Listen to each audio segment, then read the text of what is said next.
work with your work that has gone on with working with mayors through the Northwest Municipal Conference, Metropolitan Mayors Caucus, and certainly your long time with Mayor Daley in the city of Chicago. Truly, we are going to miss you and wish you the best. Erin, you have something to present to her? I do, and actually maybe it makes sense if I read it from here, and then I'll walk over to you, Rita, and okay. We're in the office together. So we have a resolution of support signed by Mayor Bennett and myself here, but a resolution recognizing Rita Athas for her service to the people of Northeastern Illinois.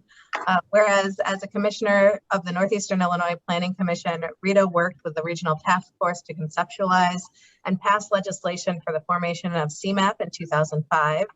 Rita Athas has been a stalwart supporter of regional planning and action, whereas Rita Athas was an original CMAP board member from 2005 to 2009, and again from 2013 to 2021.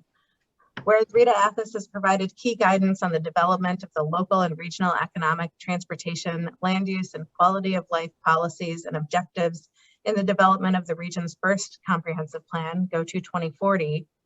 Whereas Rita Athas also voted to approve the agency's first comprehensive plan, Go To 2040. Whereas Rita Athas contributed her expertise and provided insights and guidance on the agency's current plan, On To 2050. Whereas Rita Athas voted to approve the On To 2050 plan, upholding the principles of inclusive growth, prioritized investment, and resiliency. Whereas Rita was a strong and early and strong and enduring champion of the local technical assistance program, providing assistance to 284 municipalities and 7 counties, and has served as a fierce advocate for putting the interests of the region first. Whereas Rita Athas has demonstrated a strong commitment to upholding equity in the work of the agency, so therefore it be resolved by the Chicago Metropolitan Agency for Planning that Rita Athas be recognized for her considerable contributions to the CMAP Board and to the people and communities of Northeastern Illinois. Therefore, be it further resolved that the Board of Directors of the Chicago Metropolitan Agency for Planning hereby takes this opportunity to express its deep appreciation and gratitude for Rita Athas's leadership, service to the region, and commitment for advancing regional excellence. Thank you, Erin. And thank you. We are all clapping, Rita. I can hear it. And I really thank all of you. It's been a wonderful ride, and I think what's really amazing, Mayor Bennett, is that you and I are both still 39 after all those years. So you know, and when Erin was going through all the whereases, you know, they're not just me, obviously, they're the staff and the board and all the people who have worked on all of this. And it's a pretty impressive list that's put together over the years. And for those of us who were there at the beginning when it was touch and go and we didn't know quite what would happen, I mean, this has been one of the things that I take the most pride in, how this is formed under the leadership of all of our executive directors over time and of the board. So thank you very much. I will miss everybody, but certainly follow what's going on a regular basis and call you if I think you're going in the wrong direction. I'm sure you will. So that we have the passing of the resolution, and we also have just a small token of our appreciation, a CMAP mug. Think of us fondly when you're having cocktails outside in the summer. Thank you so much, Erin. Awesome. Appreciate it.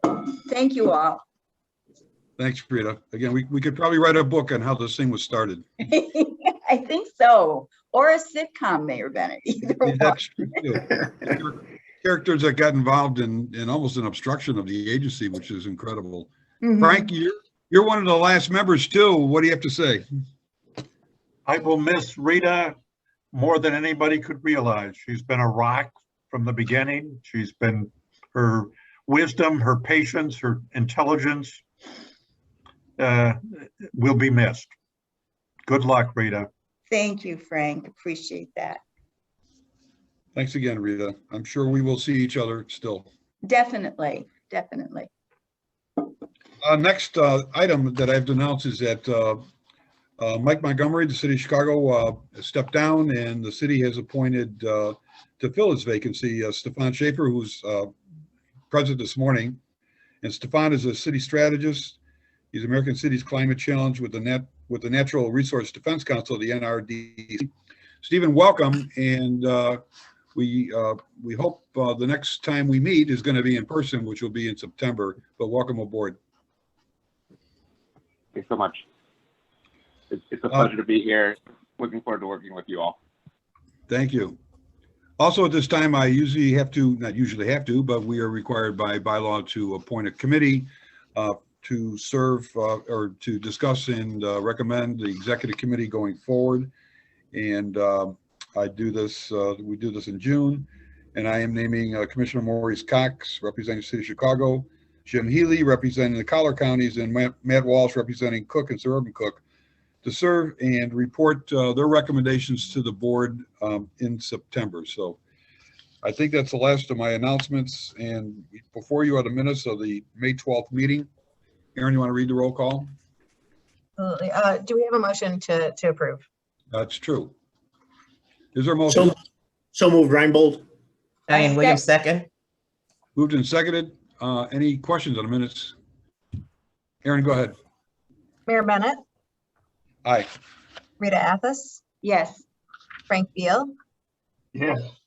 President Brawley, Yes. Commissioner Cox, Mayor Dart, Yes. Jim Healy, Yes. Mayor Noak, Yes.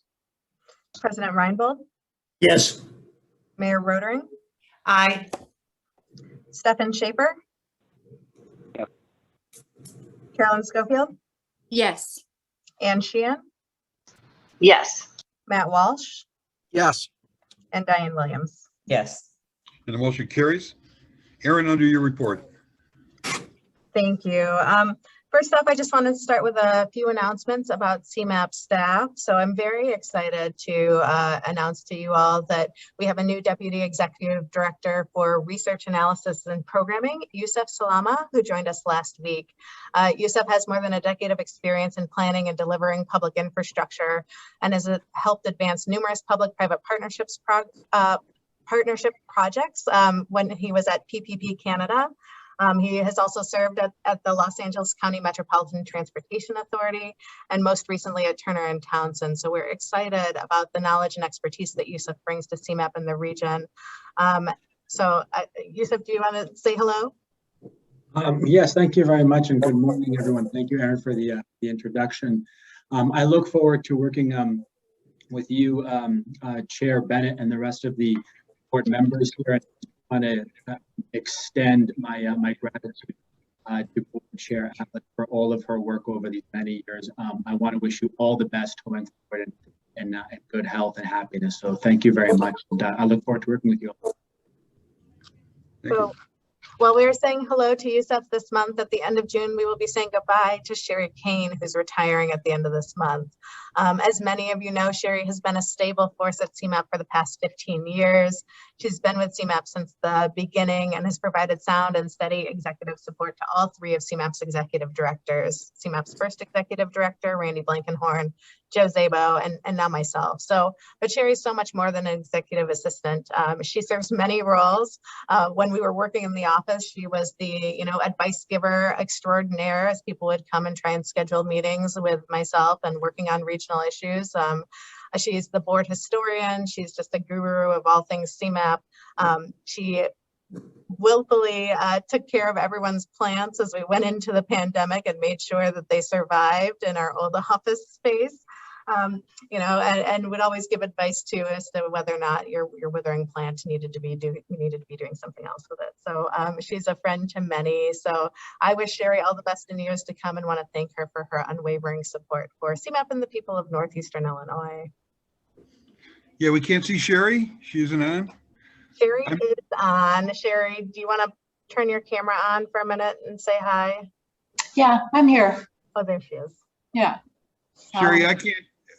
Unfortunately, we're losing two anchors today, and you certainly from the staff side were an absolute anchor to this agency. Again, when I think back when we formed the agency and Randy, our first executive director, I mean, you were there to work that not only the organizational part with staff, but to work with the board members in coordinating the craziness in the beginning. You have definitely been an angel to this agency. We are fortunate, had been fortunate to have you again as one of the original key executive staff to make this thing work. You've been incredibly kind to me, and I know the board members. You're like the big mother for everybody, and have been. And we're gonna miss. We're really gonna miss you. Again, I wish I were there to say that in person. And all I can say is I wish you the best. You're one of the hardest working people I know, and your heart and soul has been in this agency from day one. So best wishes and good luck to you. Thank you. Well, I've got a few more things on my agenda that I wanted to cover for everyone this morning. I wanted to update everyone on some strategic, got a little tongue-tied here, strategic planning that we have been doing here at CMAP. So our aim is really to achieve greater impact by focusing on our efforts in specific areas where we can best leverage our strengths while optimizing the use of funds that we have, the authorities and the responsibilities that have been entrusted to us. So in April and May, CMAP leadership met for a series of strategic planning workshops to define a vision and a mission for the agency, as well as goals and objectives and expected outcomes to guide the agency's work over the next 5 years. During this month, our executive leadership team will continue to meet to finalize these goals and objectives and expected outcomes for each of our 3 core focus areas that we've been talking with you all about for the past 2 years here: transportation, regional economic competitiveness, and climate. And so we hope to have this roadmap together in advance of our September board meeting to bring to you for input and guidance as well. Also wanted to touch on the ARP funding. So I know that many of you are aware that the region will be receiving about $42.5 million in American Rescue Plan funding for the region. As we have said from the beginning of the pandemic, I think this is really an opportunity for us to build back better coming out of the pandemic here. And we're now in a unique position to begin to be able to address some of the issues that have been facing our entire region even before the pandemic began.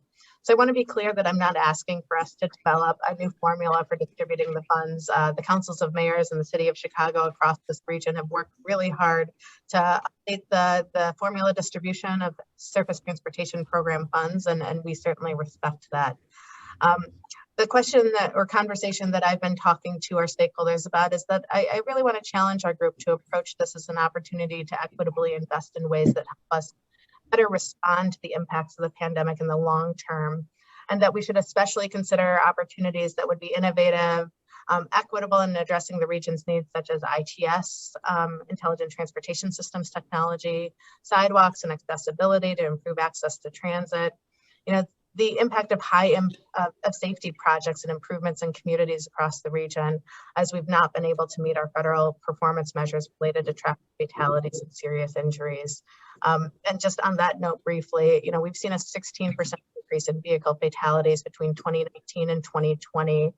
And serious injuries are down, but the increase in fatalities indicates to us that the crashes have been more fatal due to higher speeds over the past year. And also bicycle and pedestrian fatalities are also trending upwards and have been on the rise since 2014. So I think we can agree that we want to go back to our federal partners, USDOT, our congressional delegation, and frankly, all of our residents, and tell the story of how these rescue plan dollars helped us achieve our performance measures and show that this region is worthy of greater resources because we are able to catalyze federal investments to provide the greatest return on investment for our taxpayers. So we are targeting October for having CMAP guidance on the application of these dollars. But again, we aren't talking about adjusting the formula. I think we all have projects in our programs that need to move forward.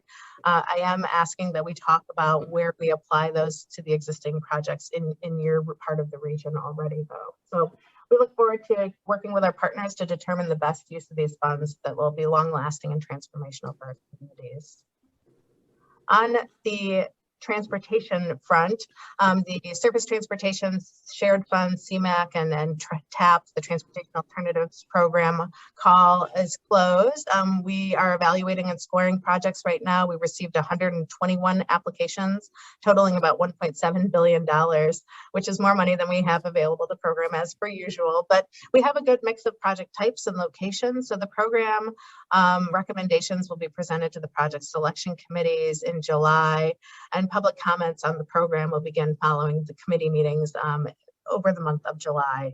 So we'll have more details, and I'm happy to answer any questions or have staff work with you or your staff if you have additional detailed questions about those projects that we've gotten in. I also wanted to touch on the Metropolitan Mayor's Caucus has, for nearly 2 years, we've been partnering with the Metropolitan Mayor's Caucus in developing a regional climate action plan. It's really focused on municipal strategies, but this is one of the first climate action plans in the United States, and was made possible due to the leadership of the European Union and the International Urban Cooperating Program and Global Covenant of Mayors and Energy. So this climate action plan will launch next month, and we will join 10,000 global cities and regions in addressing climate. So I wanted to congratulate the Mayor's Caucus, Dave Bennett and his staff, on the launch of the report next month. And then I just have 2 more little things I wanted to touch on here. At tomorrow's MPO meeting, IDOT will be sharing how they've supported our region's high-need communities. It was shared by IDOT District 1 staff at our Transportation Committee that they've started to use CMAP's cohorts tool, community cohorts tool, and allowing for cohort 4 communities, and those are the communities in our region that have the highest needs, to leverage toll credits to be the match on their infrastructure projects. So I think this is a huge win for the region and for communities that haven't had funds able to meet that 20% match on infrastructure projects. And, you know, it really is our staff that have done such good work in developing data tools and working with our partners to make sure that they're aware that they can use this as a lens to prioritize projects across the region. And then my last note before we turn it over to the rest of the agenda here is that at last week's Transportation Committee and our Planning Liaisons Coordinating Committee, FHWA reminded us that local governments across the region are required to complete ADA transition plans. These plans are really an important first step to address barriers and coming up with a plan to address infrastructure and making communities more inclusive and accessible. So I'm sharing this with you in advance because I have the sense that we're going to be hearing more about this, whether it's at the MPO meeting. But you know, if your community needs assistance in developing an ADA transition plan, we do have a toolkit available for you that your staff can use to develop these, or if you have further questions, we're happy to talk about it. So I just, I know that this was brought up at a couple other of our meetings. I didn't want to miss the opportunity to make sure that our board was informed of this as well. So there's probably more to come on that. So with that, that concludes my remarks. Thanks, Erin. Any questions, Erin, on her report? Okay, moving on. We do have a series of procurements and contracts because they're going to be off a couple of months. Angela, I'll turn it over to you, please.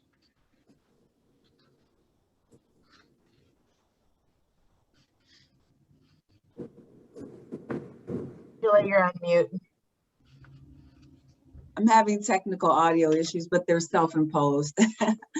Good morning, CMAP Board. I'm seeking today your approval for 6 procurements. As you mentioned, we didn't have any last month, and typically when we go into the month of June, with summer being off, we bring quite a few to the board. So today I'm seeking contract approval with Contracting Resource Group, CRG, for business process review and documentation for the agency's procurement processes. Next, I'm seeking contract approval with Granicus for an agenda management software application acquisition, configuration, training, and the first year of service. And this is for us, this will allow us to automate and streamline board and committee meeting processes and improve the transparency of the information we provide as a government entity.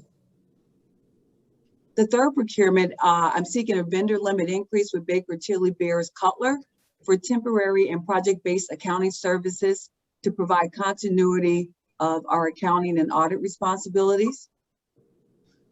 Number 4, I'm seeking contract approval for our 22 data subscriptions used by the agency in its development, projection, and evaluation of land use and transportation in the region. The 5th procurement I'm seeking approval is with ICG for regional greenhouse gas emissions inventory to access target reduction progress and to provide inventories for both CMAP staff and our partners. And then finally, I'm seeking contract approval with CBIZ to provide IT network security audit, a cybersecurity risk assessment, and the 3-year security roadmap to ensure the agency's IT network and infrastructure remain secure and forward-thinking and security threat strategy. So today I'm seeking approval for all 6 procurements. So Healy moved. moved. Healy second. Moved in second. Any questions on those items? If not, Aaron, call the roll. Bennett, Yes. Rita Athos, Yes. Frank Beal, Yes. President Brawley, Yes. Commissioner Cox, Mayor Darch, Yes. Jim Healy, Aye. Mayor Noak, Yes. President Reinbold, Yes. Mayor Rotering, Yes. Stefan Schaefer, Yeah. Carolyn Schofield, Yes. Ann Sheehan, Yes. Matt Walsh, Yes. and Diane Williams. Yes. The motion carries. Thank you, CMAP Board, and have a great summer. You too, Angela. Thank you. Under committee reports, President Reinbold. Thank you, Mr. Chairman. The coordinating committee met this morning. The committee heard an overview on the onto 2050 update process and timeline. The committee also discussed the coordination committee's role in the upcoming process. We also heard a presentation from staff on the typical technical assistant project lifecycle and discussed ways in which the coordinating committee can provide additional support and input on these projects. We had a great discussion. We covered opportunities to encourage multi-jurisdictional collaboration, information sharing for regional benefit, and also the implementation lessons learned. That concludes my report, Mr. Chairman, unless there are any questions. Thank you, Mayor. Any questions, President Reinbold? If not, move on to item 7. Aaron, on the updates to the bylaws. Thank you. In April, we discussed with the executive committee some proposed updates to the CMAP bylaws. And then we also brought you a draft at your last board meeting. So staff is recommending that we approve the proposed updates to the bylaws. Is there a motion? So moved. This is Diane. Second by Noak. Moved and seconded. Questions? If not, Aaron, call the roll. Mayor Bennett, Yes. Rita Athos, Beal, Yes. thanks. President Brawley, Yes. Commissioner Cox, Mayor Darch, Yes. Jim Healy, Aye. Mayor Noak, Yes. President Reinbold, Yes. Mayor Rotering, Yes. Stefan Schaefer. Yeah. Carolyn Schofield, Yes. Ann Sheehan, Yes. Matt Walsh, Yes. and Diane Williams. Yes. And the motion carries. Yes, the motion carries. Thank you all. Under item 8, the semi-annual onto 2050 tip conformity analysis and tip amendment. Russell, you going to do that? I am. Included in your packet today is the onto 2050 tip conformity analysis and tip amendment 21-06. The CMAP region is a non-attainment area for ozone. Thus, we are required to demonstrate that projects in the tip conform to the motor vehicle emissions budget for our area through a regional emissions analysis of transportation projects in the tip. Specifically, projects in the tip subject to air quality analysis requirements demonstrate when modeled that the region does not exceed our motor vehicle emissions budget, which is shown on the last page of the memo in your packet. The memo and the list of projects that are new or had changes were subject to a 30-day public comment period that ended on May 17th. No comments were received. On a side note, I wanted to mention that McHenry County has now, as part of a court case, been reclassified as non-attainment for the 2015 ozone NAAQS, and thus keeping the non-attainment area unchanged between the 2008 and 2015 ozone non-attainment areas. At this time, staff requests board approval of the semi-annual onto 2050 tip conformity analysis and tip amendment 21-06 as presented, and I will answer any questions if there are any at this time. Any questions at the time? If not, I'll entertain a motion to accept those amendments. Move Healy. Second, Sheehan. Moved and seconded. Again, any final questions? If not, Aaron, call the roll. Mayor Bennett, Yes. Rita Athas, Yes. Frank Beal, Yes. President Brawley, Yes. Commissioner Cox, Mayor Darch, Yes. Jim Healy, Aye. Mayor Noak, Yes. President Reinbold, Yes. Mayor Rotering, Yes. Stefan Schaefer. Yeah. Carolyn Schofield, Yes. Ann Sheehan, Yes. Matt Walsh, Yes. Diane Williams. Yes. And the motion carries. Under item 9, the regional rail system, Aaron, you want to introduce the topic? Absolutely. So I wanted to just follow up to the discussion we had last month at the board meeting. CMAP transmitted a letter to the Surface Transportation Board concerning some proposed proposals to acquire the Kansas City Southern Railroad, as requested by the board at our May meeting. So the board requested also that we prepare to investigate the merger's potential positive and negative impacts to our economy, our community, and the overall transportation system. So to that end, we wanted to put together, just given the fact that we have a number of new board members, but also that our system, our transportation system and our rail system is so important to our economy here in the region, just an overview of the system. So as these conversations continue, you will have some context and perspective and have the opportunity to have our experts share with you some of the details about our rail system here in the region. So I believe we have a recorded presentation from Tom Murtha, but Tom is on the line and able to answer questions too at the end of the presentation. Good morning. My name is Tom Murtha. I'm a senior planner on the staff of CMAP. I'm going to give an update on the region's freight transportation system. The focus of this presentation is going to be on the rail system. This will assist the board in understanding the system in anticipation of any actions the board may consider regarding the acquisition of the Kansas City Southern by the Canadian National Railway. That said, the Chicago freight system, the regional freight system, is multimodal, and even the rail system is intimately If someone's tied talking, with I can't hear them.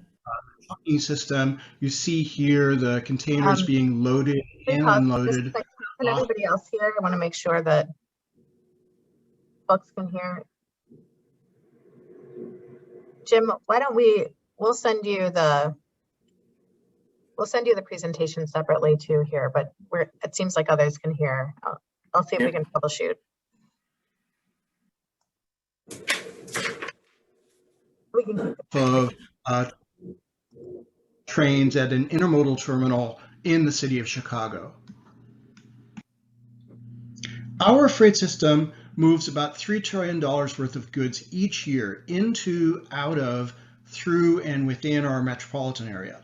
Key freight assets include 10 interstate highways, 6 Class 1 railroads, waterways in the Great Lakes supporting shipping, airports supporting both cargo planes and belly freight within the holds of passenger planes, 1.1 billion square feet of industrial space. 62,000 jobs are directly related to freight, but this supports a broader economic cluster, transportation, distribution, and logistics cluster with 320,000 jobs. And these include support industries, customer industries, and supply and input industries.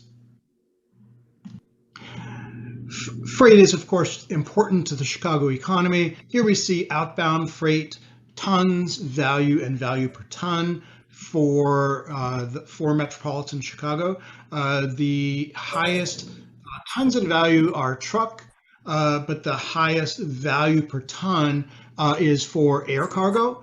The lowest value per ton tends to be bulk shipments by pipeline and water. This table shows inbound freight, the pattern generally following the what we saw for the outbound freight, the totals being somewhat lower than what we saw for outbound freight. This slide also shows the freight supportive land uses in the map on the right, where freight tends to be clustered, and these can be near the rivers, the airports, along the highway transportation and rail systems in the region. The freight system can have many negative impacts, and these negative impacts can include air pollution and health impacts, crashes, noise impacts, and general impacts on the quality of life. The impacts can occur region-wide, but tend to be concentrated along transportation corridors and in areas that, again, in the previous slide we saw were identified as freight land use clusters supporting the freight system. The freight land use clusters tend to have substantial areas that are coextensive with the economically disconnected areas we identified as having low incomes, minority population, elderly, and limited English speaking populations, as well as populations of higher concentrations of disabled residents. The cumulative impacts of the freight system need to be carefully considered as we consider freight development that impacts these economically disconnected areas. Environmental justice is important for the Chicago metropolitan area. Let's consider the rail system in metropolitan Chicago. This map shows the number of trains per day by line in the Chicago metropolitan area. The trains vary from very few per day, maybe one or two, to more than 60 per day, indicated by the darker, thicker lines. The information here is based on both industry information, but also field data collection, study information, and information collected as part of transportation projects. The information is compiled into a consistent single line. We have found, along with some of our community partners, that the rail inventories that provided by the railroads often have inconsistent or out-of-date information. This chart attempts to put the information together in a consistent, up-to-date format for the region to consider as it's estimating things like motorist delay at the crossings that cross these railroads. The region also tracks intermodal activity in the region. This map shows intermodal terminals by volumes of containers and trailers handled each year. The information on intermodal terminals supports the identification of National Highway System intermodal connectors, where we are able to analyze and collect pavement and traffic information for those connectors in coordination with the Illinois Department of Transportation. This slide shows the performance of the rail system across the Chicago terminal since the beginning of the COVID-19 pandemic. The chart shows that the travel time measured in hours actually improved over the course of the first couple months of the pandemic before returning to higher levels as volumes increased. And it also shows that during the snowstorms of February of 2021, the transit time across the terminal increased substantially and took more than a month to really return back to normal. We'll switch from Carlo data to intermodal data for the rail system. This information comes from the Intermodal Association of North America. The railroads themselves also provide CMAP some direct information that we'll talk about in a minute. The information here shows that overall 2019 to 2020, the volumes were first down substantially before recovering, so that the full year volumes were about the same as in 2019. And the increase that we saw toward the end of the year continued through the first couple months of 2021. Overall, 2019 to 2021, volumes are now higher than they were pre-pandemic and are approaching what we saw in 2018, which was really the peak of activity. One mechanism to improve rail system performance in the Chicago terminal is the CREATE program, a public-private partnership between the railroads and public agencies in the metropolitan area. The CREATE program includes both rail system improvements, such as the 75th CIP, but also grade separations, like you see here at 130th and Torrance, that physically separate roads from conflicting train traffic. There are more than 1,600 grade crossings in the Chicago region. Most of the delay for vehicles is concentrated at relatively few of those crossings. The CREATE program has identified 25 crossings as priorities. The region has a total of 47 crossings or groups of crossings where we are prioritizing study or implementation of grade crossing improvements, including separations. But the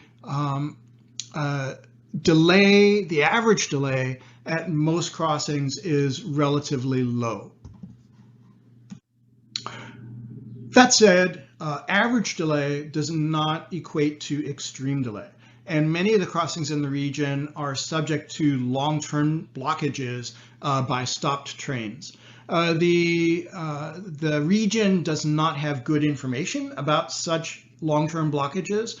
We know that they occur and we see them when we collect field information, but there is no good data reporting mechanism for these crossings, which in fact probably have the greatest impact on quality of life in the region when we're talking about grade crossings.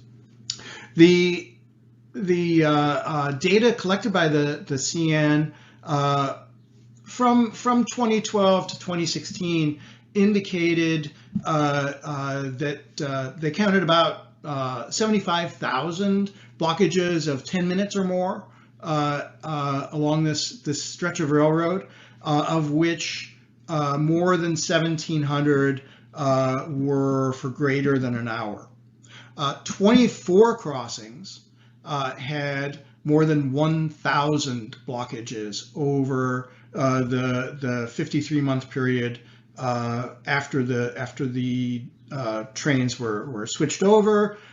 Some of the crossings had more than 2 such blockages per day. Just a few quick words about truck transportation. During the pandemic, we saw that truck volumes didn't decline as much as passenger volumes. And though they reflected the stay-at-home order and the surge over the winter, we saw that for single unit trucks, delivery trucks in particular, volumes increased as the restrictions, the economic restrictions, were abated over the course of the pandemic, and now stand for single unit trucks about 18% above pre-pandemic levels. Much of this is related to the dramatic rise of e-commerce during the course of the pandemic. E-commerce had been rising slowly, but during the pandemic rose substantially. Truck transportation has some negative impacts, including increased VMT that results in greater roadway congestion, greater wear and tear on roads, and curb congestion and use conflicts with other roadway users. You see the truck here has a parking ticket on it. It's parked in a turn lane, but the driver is still continuing to load and unload goods here. To increase efficiency, reduce use conflicts, to reduce costs, trucks are increasingly delivering overnight. Here we see trucks delivering to restaurants in the region. The trucks happen to be parked the wrong way, but that's better than doing so during the day, right? The last thing I'll mention is energy and related air pollution that comes from truck travel. Here we see diesel gallonage fairly in red at the bottom.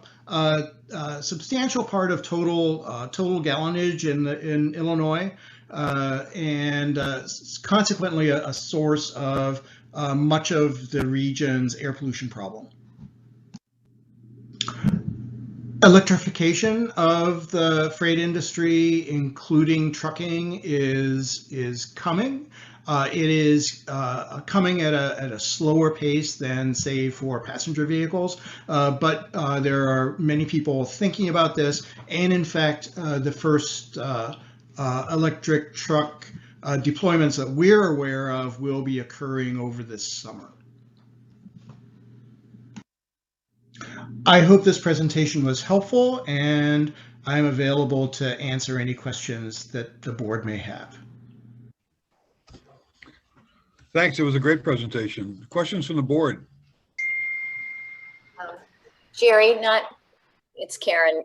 Not questions, just a couple of comments, if I can, or maybe a halfway question. But that was a great presentation. I'd love to have a copy of it if we can get that.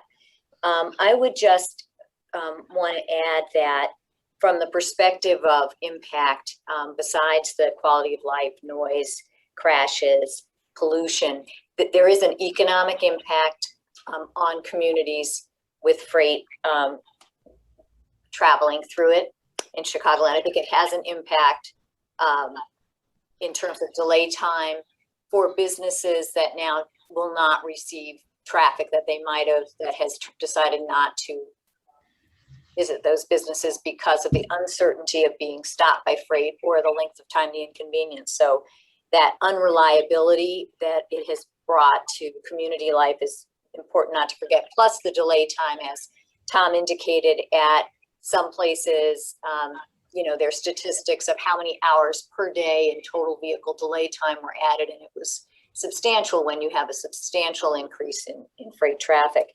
I also think that as we think about the number of trains, and that's a great stat to have, but you have to consider the length of trains as just as important at this point, because frankly, maybe the number of trains could be reduced on, say, the EJ&E, but the length, instead of being 6,800 feet, are 10,000 feet long or 12,000 feet long. So there may be fewer, but there may be more delay or impact associated with those.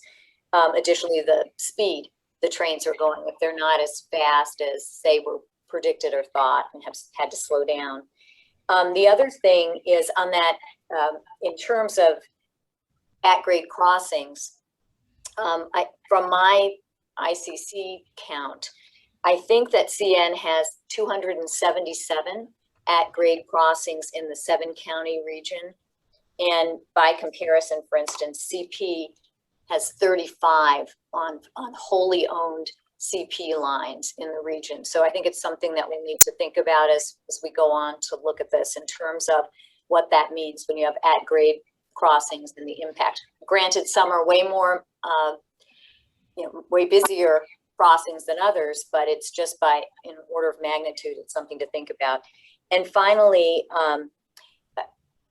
the discussion about getting truck traffic off the road, putting more on freight. I know that's being touted as the railroads as a huge, a huge positive. But again, that additional freight is traveling somewhere, and some of the truck traffic is on major highways and interstates, not something that everybody is dealing with every day in their community. But if it's on a freight line coming through your community, you are super impacted by that freight. So again, not to play winners and losers, but it's something to consider. And finally, that example of the trucks showing the deliveries to the restaurants, where that last mile, freight is never going to solve that problem. We're still going to have trucks delivering to the individual places.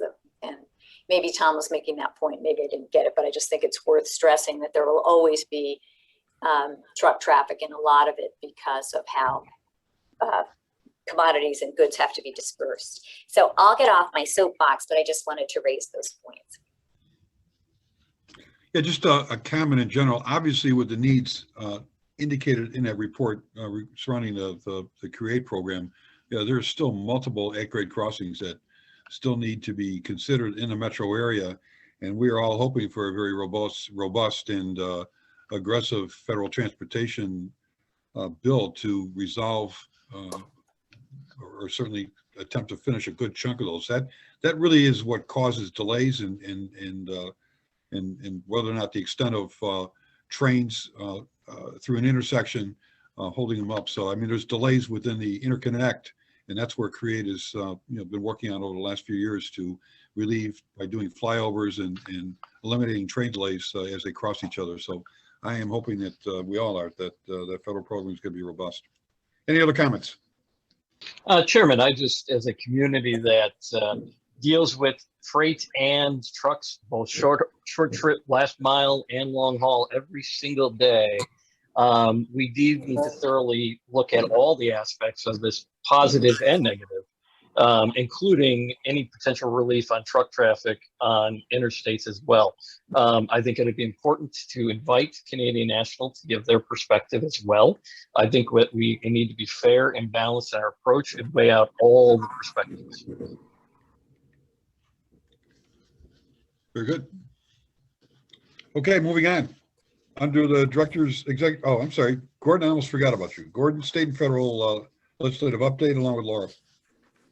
So I will actually be going ahead of Gordon. My name's Tim McMahon. I work on our federal affairs here on our plan implementation and legislative affairs team here at CMAP. So good morning, everyone. I'll just provide an update on the latest in Washington, D.C., especially as it relates to surface transportation reauthorization. We've been working with our national membership organizations for MPOs and regional councils, as well as a group of major metropolitan regions to ensure regions and regional priorities are being considered as this surface transportation reauthorization process continues through Congress. So at the end of last month, the Senate Environment and Public Works Committee held a markup on its portion of the next bill, named the Surface Transportation Reauthorization Act. The bill, which is just the Senate EPW's portion, would reauthorize federal highway aid programs at $304 billion over 5 years through 2026. While the EPW the committee did pass this bill out of committee unanimously, it does not include the reauthorization titles or jurisdictions that will come from the other Senate committees. So the Senate Banking, Commerce, and Finance committees have yet to say when they'll mark up the mass transit, safety, and rail titles of the next bill, as well as how they plan to pay for it. On the House side, the House Transportation and Infrastructure Committee has set its markup date for its highway bill today. It's actually happening right now as we speak. That bill is similar to legislation that passed the House last year, and it's also called the Invest Act, which it was called last year. That bill would provide $547 billion over 5 years through 2026, so more than double the size of the FAST Act. The bill includes a 1-year extension of current funding levels and programs, and then 4 years after that would make more of the programmatic and changes in spending increases.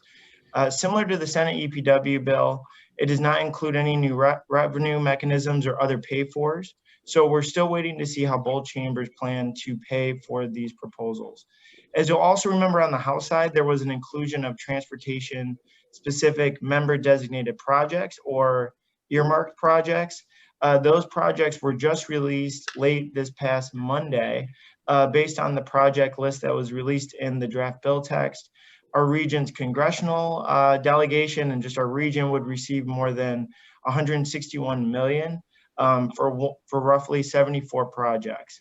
The bill would provide all of the contract authority for those earmarks upfront in fiscal year 2022. So it's important to note, though, that these projects are not a sure thing, especially since the Senate has not yet provided an avenue for the same transportation-specific earmark process through their side or their chamber. So we'll be keeping an eye on those projects that have been selected and how they may impact, our region's TIP as the bill progresses. It's also still unclear where the administration's American Jobs Plan will fall in all this.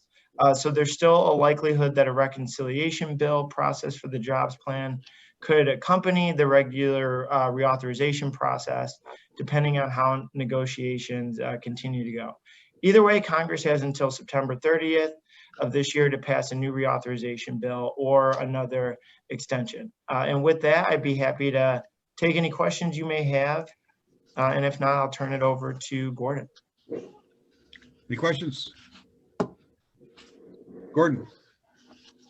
Thanks, Mayor. Thanks, Tim. I'll be brief.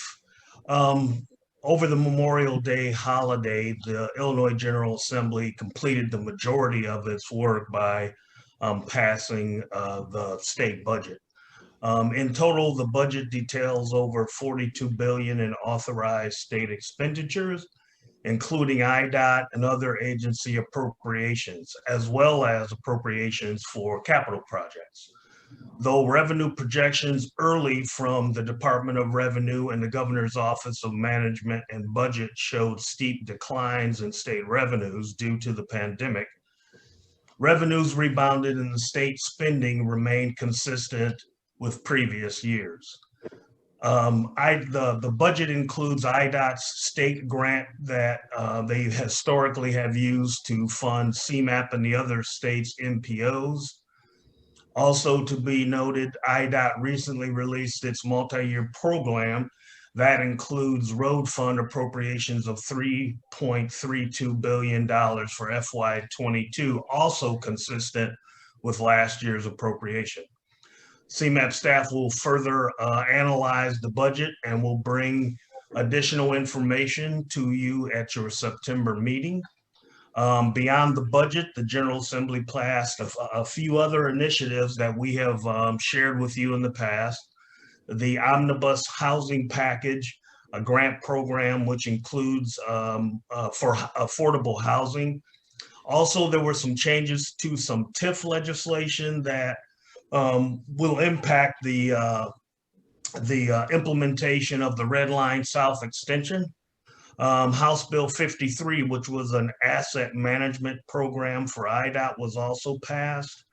We also brought to your attention House Bill 270, which also passed, and you supported that. That will take care of the local match requirements for bicycle and pedestrian facilities along state roadways. House Bill 399, which creates a high-speed rail commission, which we are a part of now. So in some capacity, we will be participating with that commission. As that develops, we will share that with the board. We also shared with you, and you all supported, the Treasurer's Infrastructure Development Act, which also passed. So we will be bringing you more specific details as budget analysis develops. I also want to just share with you the General Assembly did not complete all of its work, so the Senate is actually scheduled to return to Springfield next week The House is anticipated to as well, but they have not yet scheduled that their session days. And as anticipated, we will see veto session calendar dates once they get approved. And with that, I'm going to close. But before I yield to for comments or questions, Mayor, I'd like to also acknowledge Rita and her commitment to the agency. She has been very helpful. So Rita, thank you. I think you were with us when we were in Springfield getting yelled at by a state legislator asking for changes to be made to our board structure. So thank you for always being willing to be in the heat of the fire with us. But I also want to acknowledge, and I wanted to bring this up at the end because I was going to get emotional. Sherry Kane, my colleague and friend, for years of service and just being just one great coworker. I wish you both very well and good luck in your retirements. And now, Mayor, I'll yield for questions and comments. Thanks, Gordon. That was nice. Obviously, I get to all the emotion we all feel. Thank you. And yes, it was crazy down in Springfield. Again, Rita, someday write a book. Any other questions of Gordon? All right, thank you. Aaron, under your year-end report. Great. So I'm approaching my 2-year anniversary as executive director. It's also the close of the fiscal year. So while we do an annual sort of end of the year report, end of the calendar year report, I wanted to just provide an overview of sort of some of the accomplishments that we've had here at the agency. So if I could have the next slide. You know, we all experienced many challenges this past year, and I'll just say that I'm so proud of our team for not allowing it to impede our progress as we implement the 2050 plan. Our focus externally has been on leaning into our role as a convener to ideate, to collaborate, and support the region's partners in addressing challenges both known and unknown. So I just wanted to highlight a couple of those things for the board this afternoon before we conclude here. So implementing Onto 2050, we convened a number of groups over the past year at the request of the 7 county board chairs in the city of Chicago to support activities that impact workforce, economic development, and tourism. Additionally, we convened a safety resource group to identify ways of reducing the rise in traffic fatalities and serious injuries. And our work into the future will focus on how do we mitigate increased speeds as a contributing factor to increasing fatalities, but also how do we protect our most vulnerable transportation users, people who bike and walk across our region. We supported communities throughout the region with technical assistance, including the completion of the Cary-Algonquin plan to restore and redevelop land around along the Route 30 corridor, the McKinley Park Neighborhood Plan, the Robbins Transit-Oriented Development Plan, and the North Avenue Corridor Plan. And we've worked with 5 communities to develop the Northern Lakeshore Connectivity Plan to really provide strategies and actions to improve walking and bicycling between the communities and the regional trail system.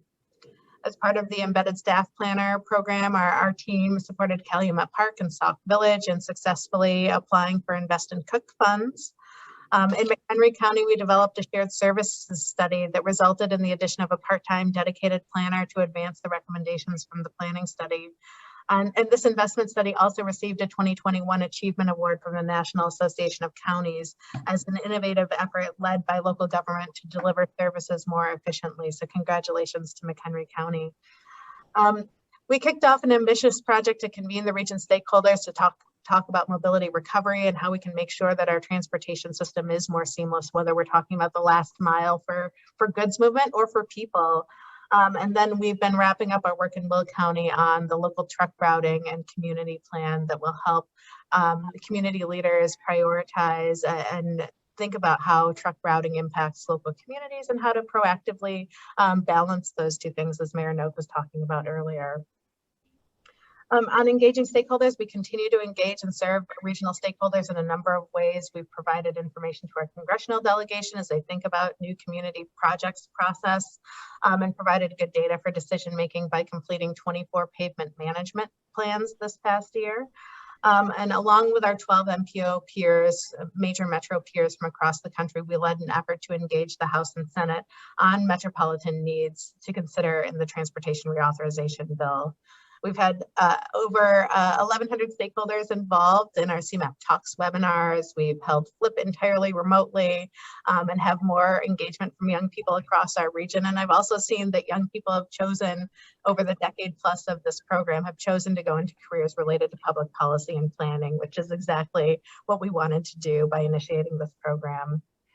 And then as we think about equity, you know, it remains a core pillar of our 2050 plan's implementation, but knowing that the pandemic was impacting our most vulnerable communities, we customized our call for projects to really focus on providing assistance, identifying recovery funding, tackling safety improvements, and planning for public spaces post-COVID with those communities.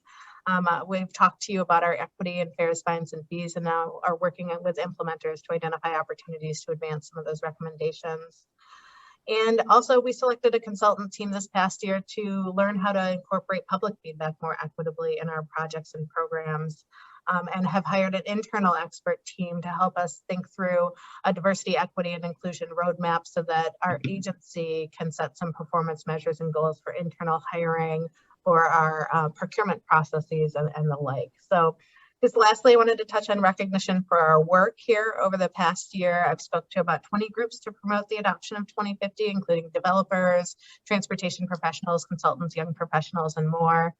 We were able to place 2 op-eds in Crain's Chicago Business talking about freight as its importance as an economic driver to our region, and another one that was co-authored with Cook County Forest Preserves that talks about the great outdoors and how important it is that the outdoors is also accessible to people across our region.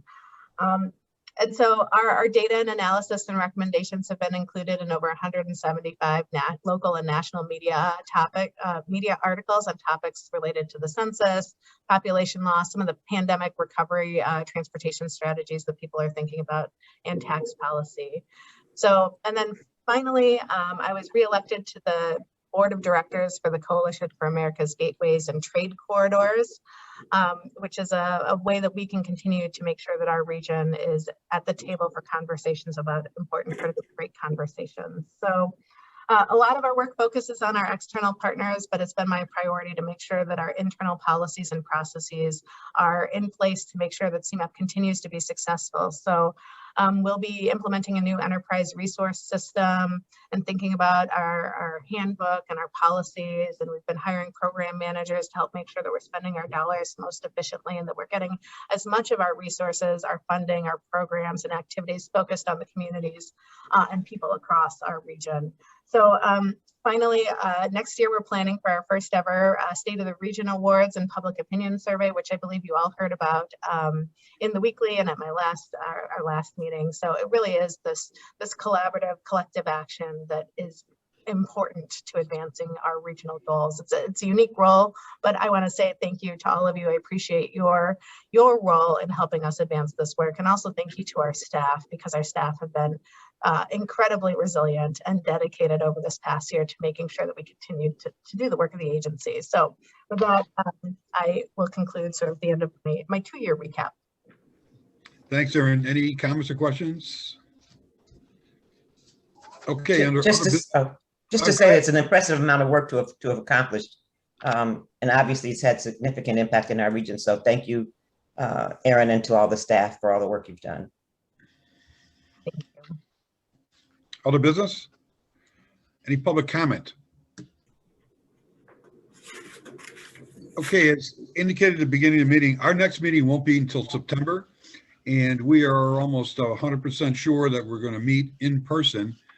I know for all of us over the last year plus, we have gotten so used to Zoom and not to meetings, and it'll be an adjustment to get together, but I think it's so critical that we have been away from each other personally I look forward to finally being back somewhat normal to have this board meet in person, and especially at our new headquarters, which most of us have not seen, and looking forward to that happening also. Before I ask for an adjournment, I'm asked for 2 motions. One is that we adjourn the meeting after we conclude our executive session, and then I'll have a motion to go into executive session. So in other words, the motion will be made that this meeting will be adjourned at the conclusion of our executive session. So with that, I'll entertain a motion to approve that.